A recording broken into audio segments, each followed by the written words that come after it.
Gawin mong lahat para makalabas sa kulungan si Jackson. At ang CCTV footage na yan, dapat mong pawalang bisa lahat yan. Alam mo naman na ito isang malaking paninira lang. Alam mo ang estado ng pamilya namin. At isa pa, yung mga hayop na reporters na yan, kasuhan mo, takutin mo. Dapat tumigil na sila kaka-report na masama tungkol kay Jackson.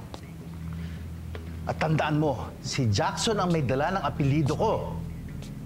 Hindi siya pwedeng masira.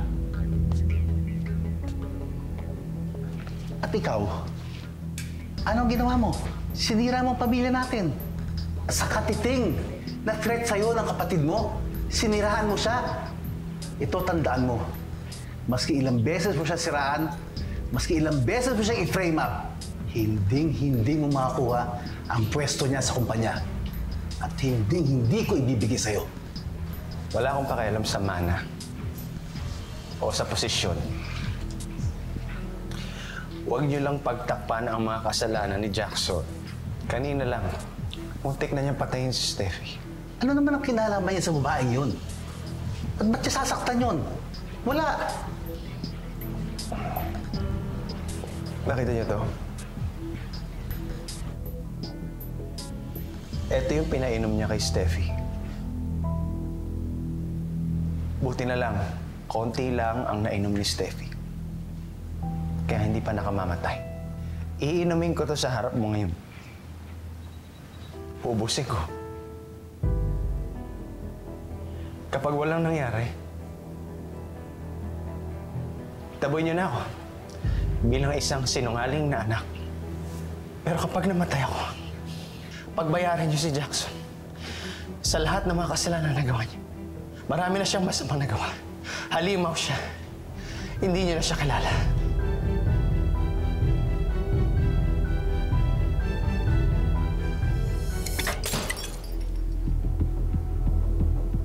Kung sinubukan saktan ni Jackson si Steffi, sigurado akong may dahilan.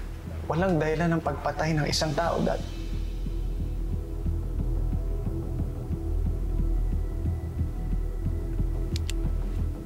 Mamanhid ang mga kamay at paa mo. Mahihirapan kang tumayo at lumakad. Mag-hyperventilate ka at mismong dila mo, hindi mo makokontrol hanggang sa makakatulog ka. Ano ba sinasabi mo?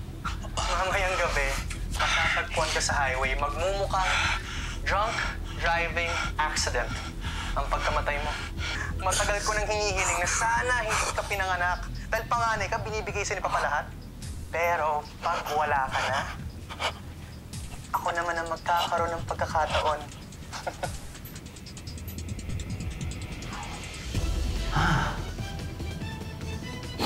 Sorry, Dad. I'm sorry. I'm sorry, Dad. Sorry. Sorry.